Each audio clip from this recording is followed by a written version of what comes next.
Bueno, arrancamos el segundo bloque de Todos a la Cueva.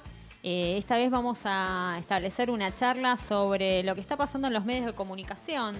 Estrictamente en las últimas semanas hemos tenido como una serie de noticias en torno a cierre de medios, como Radio Rivadavia, como la agencia DIN, digamos los despidos de voces digamos, muy representativas de determinadas posiciones políticas, como Víctor Hugo Morales, como Roberto Navarro. Digo, bueno, estamos con una situación bastante caldeada y después sumado a la relación, ¿no?, entre determinados conglomerados como Página 12, ¿no?, el grupo de Página 12, el Grupo Octubre, con otros, con respecto al oficialismo, ¿no?, digamos. Entonces, bueno, a partir de eso decidimos armar este encuentro, por lo menos por ahora, con Nadia Cosinar, que es la que me acompaña en este momento, que es doctora en Ciencias Sociales por la Universidad de Quilmes, es becaria postdoctoral de CONICET, se especializa en temáticas que tienen que ver con los estudios de agenda, ¿no?, y de discursos, ¿no?, en términos de estudiar a ver qué es lo que dicen los medios, cómo instalan temáticas, percepciones, interpretaciones, ¿no? Digamos, ¿cómo se hace ese laburito fino? De alguna manera, acá tenemos a una especialista que es Nadia. Buenas tardes, Nadia. Buenas tardes, Ceci. Muchas gracias por la invitación. Es un placer estar en este programa y en los primeros programas, además. Así que muchas gracias. Exacto. Vas a ser parte de la historia de Todos a la Cueva. Contame un poco cómo estás viendo, sobre todo, digamos, a ver, además de lo que pasa en los medios, ¿qué pasa cuando los medios se vuelven noticia? Es decir, sobre todo con estas cuestiones que tienen que ver con la composición accionaria, las relaciones con AFIP, ¿no? Digamos, ¿cómo se da esas miradas sesgadas o no? ¿Cómo te parece? Bueno, las miradas, desde mi punto de vista, son constitutivamente sesgadas, ¿no? Lo interesante es analizar cómo se sesgan o cómo se construyen esas miradas. Mira, yo vengo pensando un poco y observando cómo se tratan las políticas de medios en los medios de comunicación. Y lo que noto es un desplazamiento interesante y alarmante también respecto de lo que pasó con la ley audiovisual y lo que está pasando actualmente a partir del decreto de... Sí. Que hables más cerca del micrófono. Más cerca del micrófono. Ok, perdón, es la falta de experiencia está radial. Bien, no pasa nada. Noto un interesante desplazamiento, decía, respecto de lo que sucedió con el debate por la ley audiovisual en la superficie mediática y lo que sucedió a partir de la asunción del gobierno de Mauricio Macri con el tempranísimo dictado del decreto 267, que conocerán, que bueno, modificó de modo muy radical la ley audiovisual en lo que tiene que ver con la concentración puntualmente. Y cómo esos procesos se fueron discutiendo en los medios masivos, a mí me parece que es bien interesante y bien hijo de sus tiempos, ¿no?, para poder reflexionar, porque lo que sucedió es que la regulación de los medios audiovisuales desapareció un poquito de la agenda. Es decir, durante el proceso del debate por la ley audiovisual, la 26522, fue un tema de discusión público, mediático y político que estuvo instalado durante unos cuantos años, tanto su debate y su aprobación como su posterior implementación. Y si bien sabemos que el gobierno de Mauricio Macri asumió con ninguna de sus consignas tenían que ver con los medios de comunicación, muy tempranamente modificó la normativa. Esto no fue discutido en ámbitos políticos, no fue discutido en el ámbito legislativo, tampoco fue prácticamente discutido en el ámbito mediático. La discusión se desplazó y viró hacia el periodismo, hacia la cuestión de los despidos de periodistas, hacia lo que Becerra llamaría el ombliguismo periodístico, digamos, pero no estuvo la discusión sobre el modelo de medios de comunicación o el rol de los medios de comunicación en la esfera pública, como sí había estado durante el periodo anterior. Esto tiene múltiples consecuencias, que si querés las profundizamos luego, pero a mí hay una que me preocupa mucho, que es la cuestión de la diversidad. La diversidad de voces, el pluralismo de propietarios del sistema de medios, que me parece que se fue desplazando y que inicialmente la discusión tenía que ver con la entrada de nuevos actores.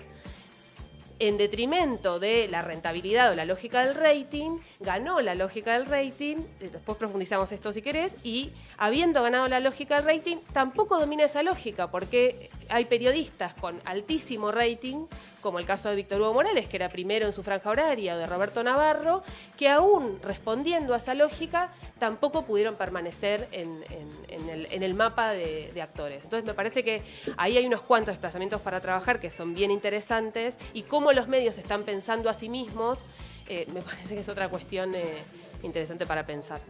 Bien, le damos la bienvenida a Carlos Romero. Hola, ¿cómo están? ¿Qué tal? Que es licenciado en comunicación, es docente de la Universidad Nacional de La Matanza.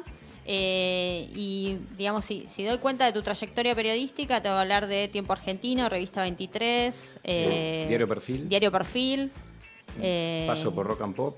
Bien. Y alguna que otra experiencia televisiva, pero básicamente en la CN23, gráfica. ¿no? Claro.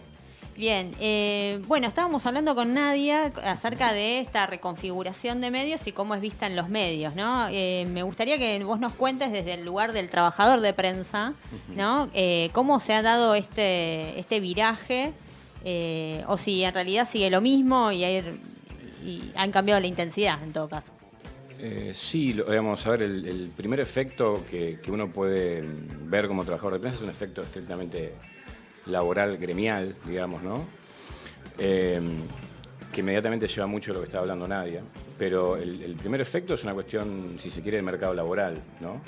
Se han perdido miles y miles de puestos de trabajo de periodistas en estos pocos años de gestión Cambiemos. Ya había habido una merma sobre el final de la gestión anterior, y eso tiene un efecto inmediato que cualquier trabajador de prensa lo puede ver, que es obviamente la salida al mercado laboral de un montón de colegas formados, es decir, profesionales ya formados, que por un lado achatan la escala, ¿no? Porque el trabajo que deberían estar haciendo algunos colegas que dan sus primeros pasos, hoy lo puedes encontrar haciéndolo un trabajador ya formado, por un sueldo muy bajo realmente, y que también va, por un lado, apretando la tuerca sobre ese sector, si se quiere, precarizado del mercado laboral periodístico, y al mismo tiempo condiciona cualquier tipo de acuerdo paritario o acuerdo por empresa, como es el deseo del gobierno nacional, a futuro, ¿no? Porque de alguna manera, en el caso del periodismo del área metropolitana, hay, si se quiere, casi esquemáticamente un ejército de reserva, ¿no? Digamos, una enorme cantidad de trabajadores sin empleo,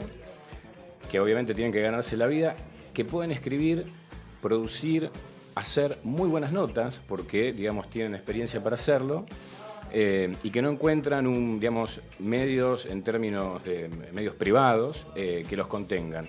Frente a esa situación están, como siempre vemos frente a las crisis, hay que abusar el ingenio, y a veces también es la puerta de entrada para otro tipo de experiencia, como puede ser lo autogestivo o lo cooperativo, pero en este momento incluso ese tipo de experiencias son experiencias en términos económicos, digo, de condiciones materiales, experiencias de supervivencia, ¿no? Si uno toma el salario de un trabajador de prensa que perdió su empleo en los últimos años y lo compara con el salario que está ganando hoy, incluso a veces recontratado por los mismos medios que lo despidieron, está por debajo del 50%. Eso tiene un efecto, digamos, no solo sobre los trabajadores, sino sobre la calidad del producto que hacen. Digo, ¿qué condiciones tienen esos trabajadores para imponer condiciones profesionales si los propios medios las están dejando de lado? Claro, y esto también coincide, como decía Nadia, con políticas de medios, o sea, políticas de comunicación, que en realidad, lejos de, digamos, ese afán que quizás había en el kirchnerismo, en términos discursivos, por lo menos de la democratización de la comunicación, estamos como en una instancia de reconcentración o restauración de la concentración. No sé, ¿eso cómo Sí, lo ves? Absolutamente, digo, los estudios que se vienen haciendo, si bien por distintas cuestiones relacionadas con la implementación de la ley fue muy difícil, los índices de concentración no terminaron reduciéndose mucho, lo que está sucediendo es que incluso en la superficie mediática, bajo el argumento de la convergencia entendida en términos puramente economicistas, ¿no? Se está favoreciendo enormemente los procesos de concentración, con las enormes implicancias que eso tiene para el trabajo, por empezar, en relación con lo que comentaba Carlos, para la diversidad de voces. Yo antes te comentaba que ahí me parece que hay un debate interesante para pensar respecto de, bueno, cómo construimos un sistema de medios diverso, ¿no? ¿Y qué entendemos por diversidad?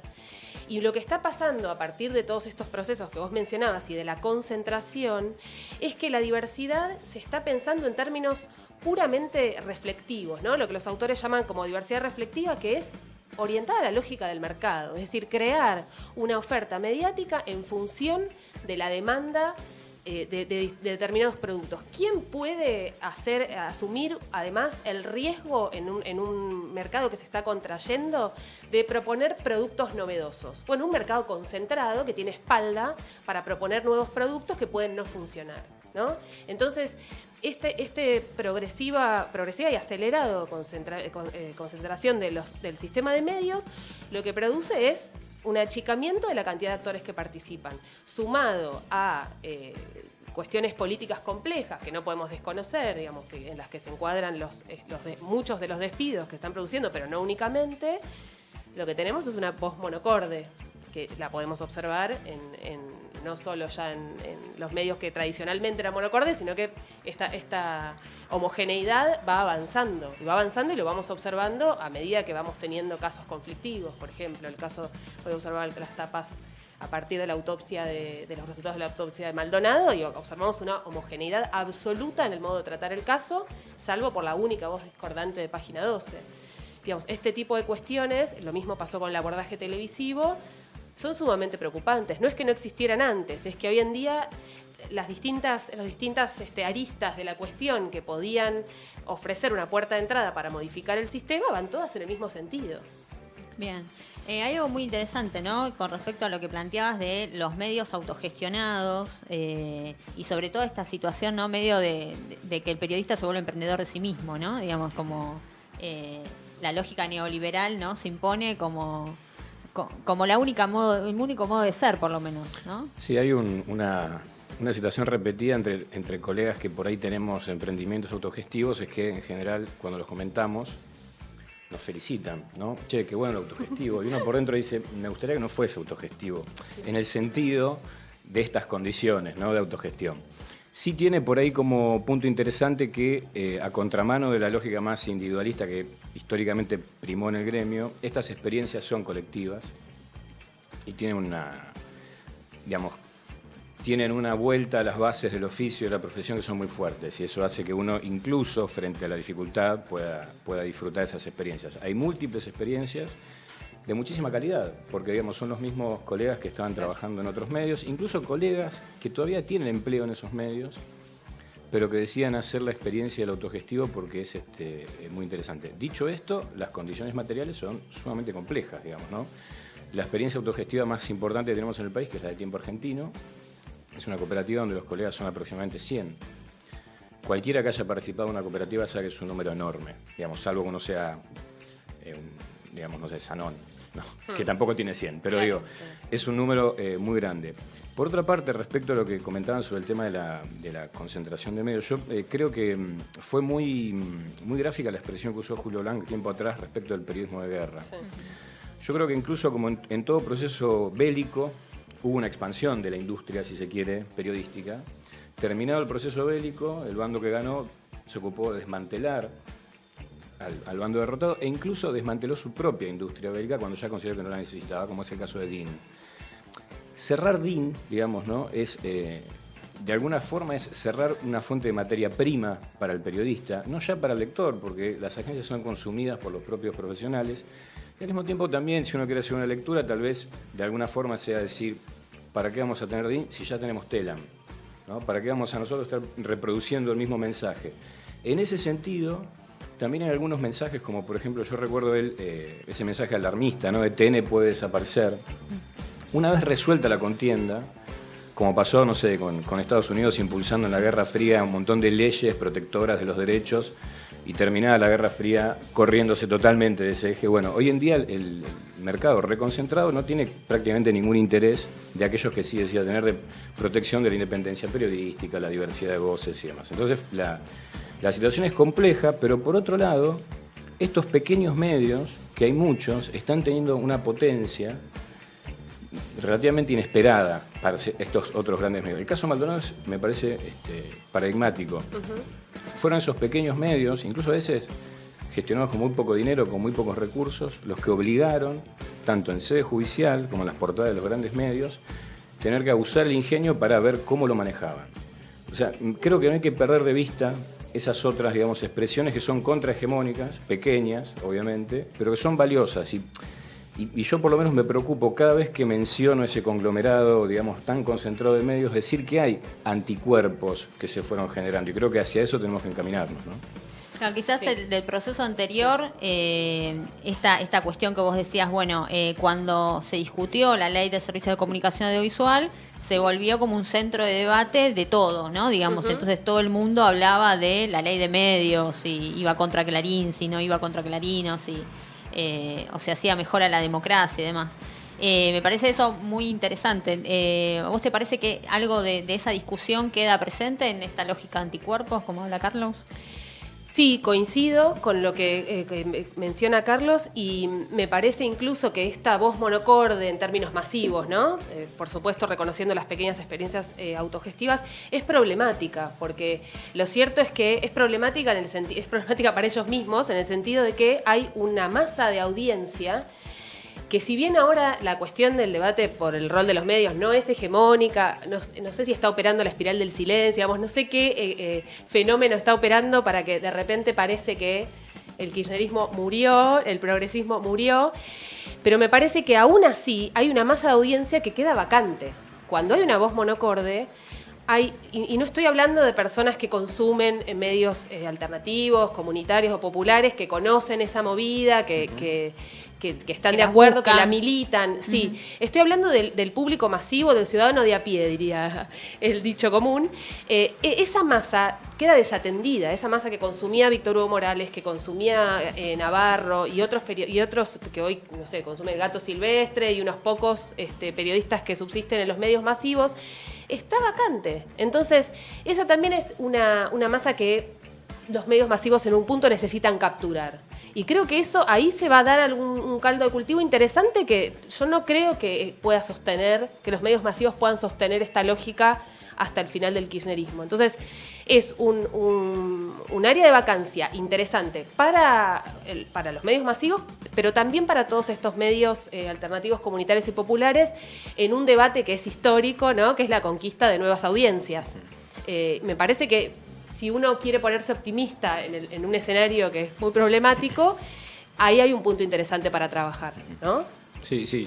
A ver, son experiencias muy jóvenes, muy nuevas, pero me parece que también cuando digamos, un sector político, y en este caso también un sector empresarial, logra una posición, digamos, hegemónica tan fuerte, y habiendo resuelto, si se quiere, sus frentes de conflicto externos, empieza a tener conflictividad interna, digamos, ¿no? Sí. Esa dinámica es natural. Y hoy lo puede uno ver con colegas que normalmente forman parte de ese mainstream, que están empezando a tener voces disonantes hacia el interior de ese conglomerado.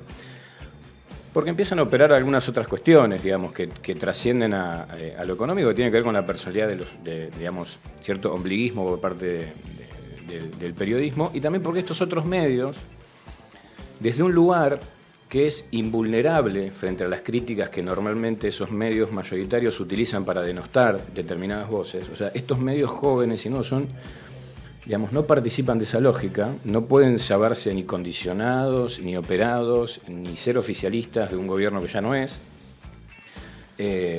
Muy fácilmente desarticulan ese discurso. Entonces esto pone en problemas a estos grupos que también, como decía Nadia al principio, con el correr del tiempo fueron perdiendo un poco, digamos, se fueron corriendo demasiado de su eje, ¿no? Digamos, fueron perdiendo su naturaleza de medio de comunicación para transformarse en, si se quiere, agencia de marketing de las otras operaciones y unidades de negocios que tiene el mismo, por ejemplo, Grupo Clarín, ¿no? El Grupo Clarín es una empresa que tiene una unidad de marketing que es su diario, su canal y sus radios. Y después tiene otros negocios, y creo que una reconcentración sobre esos otros negocios y una cierta desatención sobre el contenido, algo que Clarín nunca había hecho, ¿no? Clarín siempre fue muy celoso de la modernización de sus medios, de estar muy atento a sus públicos, y en este tiempo desatendió mucho eso. Uno puede ver, no sé, el nuevo estudio de Canal 13,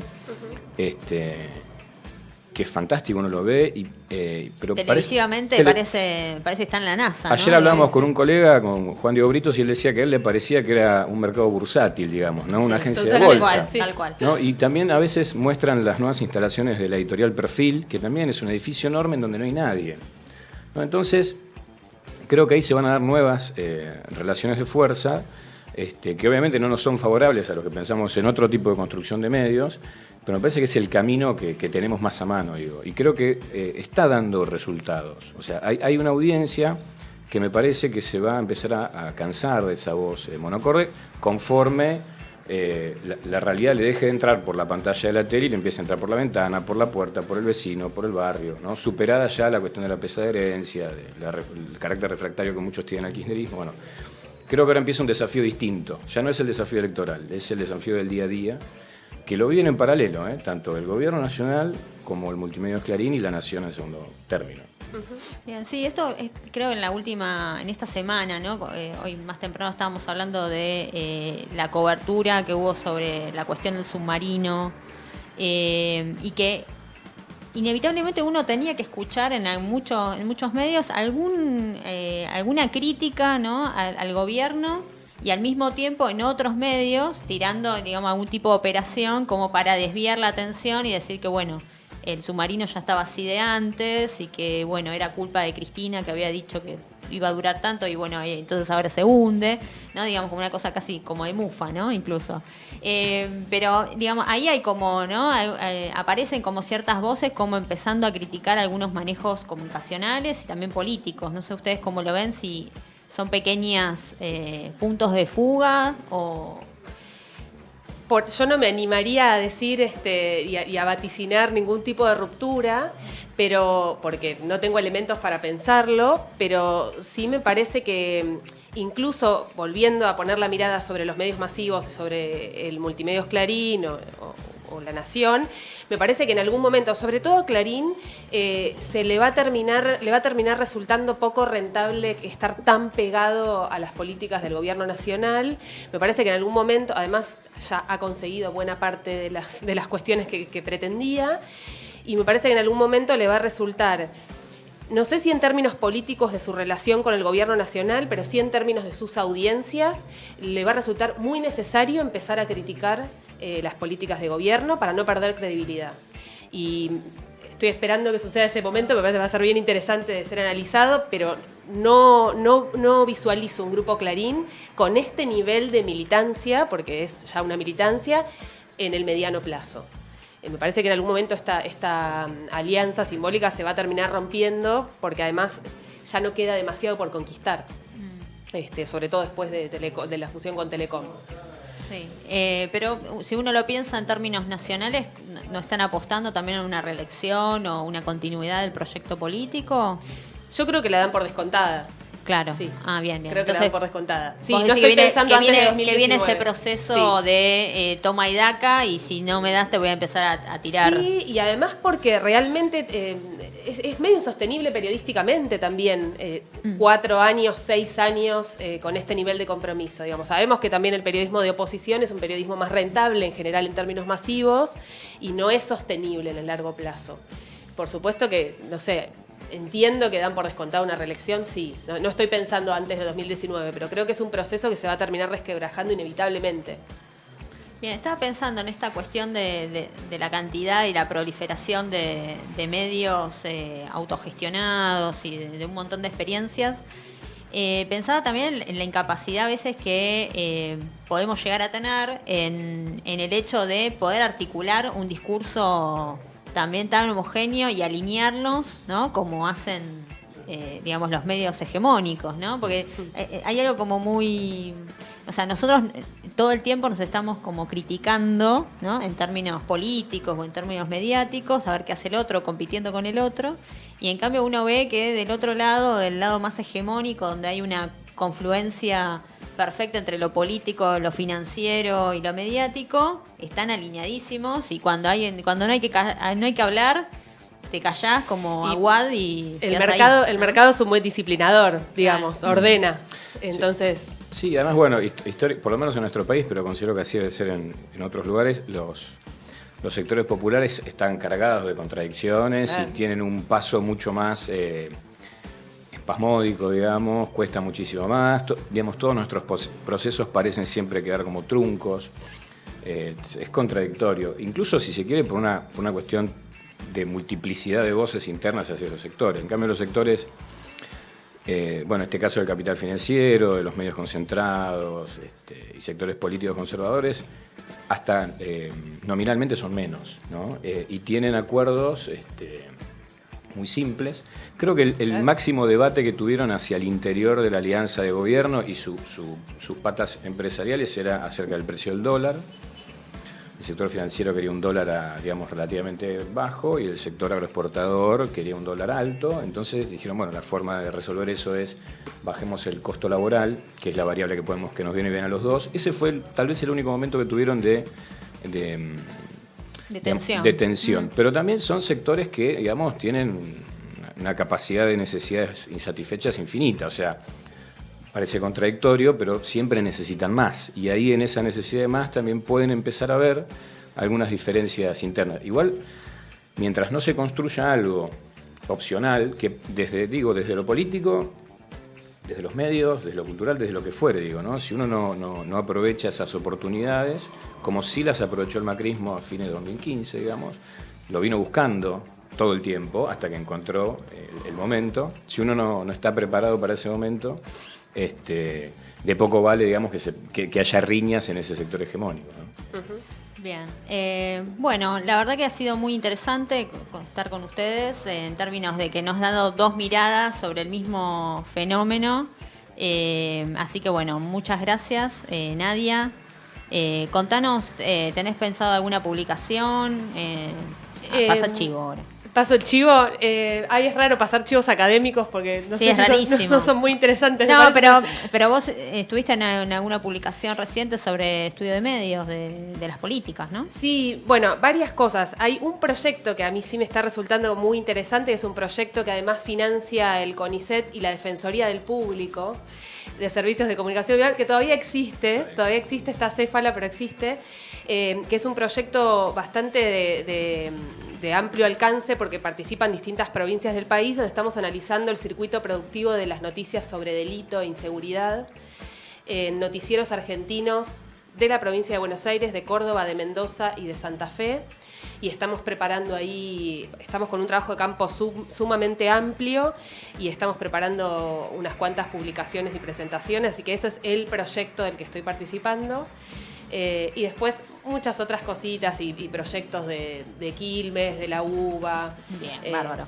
Así que gracias por el comentario. Vendré a contarte sobre ese proyecto porque es bien interesante. Dale, y sobre la militancia en CONICET también, que es otro tema. Otra historia, sí. Carlos, por tu parte, ¿qué estás publicando? ¿Qué está saliendo?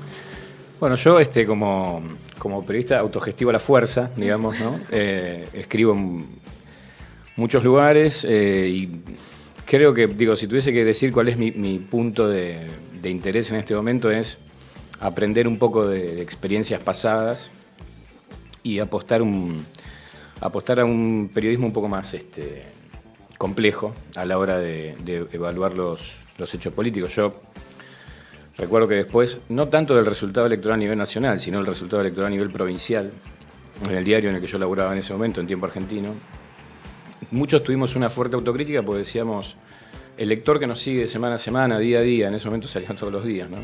Y leía nuestras notas acerca del escenario electoral en la provincia de Buenos Aires, de las cuales yo puedo dar fe, fueron escritas con convencimiento, ¿no? Se habrá sentido desconcertado frente al resultado electoral, como muchos otros también. Entonces, bueno, eso me llevó a pensar que hace falta, digamos, constantemente perfeccionarse, profesionalizarse y lograr una mirada que, digamos, involucre y sea autorreflexiva sobre nuestra propia profesión. Yo creo que ahora el periodismo necesita repensarse muchísimo y cambios, digamos, profundos en la actitud de cada uno de nosotros, sobre todo por el tema de romper con esta lógica, este perfil periodístico que se está instalando, que es el de un periodista, digamos, que todo lo sabe o que puede opinar acerca de todo, y creo que es sumamente nocivo para la profesión. Y las experiencias colectivas justamente nos devuelven un poco al origen de nuestra actividad. Y entonces creo que no solo es una respuesta frente al bloque hegemónico, sino también una respuesta a los problemas de la profesión. Bien, bueno, muchas gracias a los dos. Nos vamos con un tema de Gustavo Cerati, Dominó.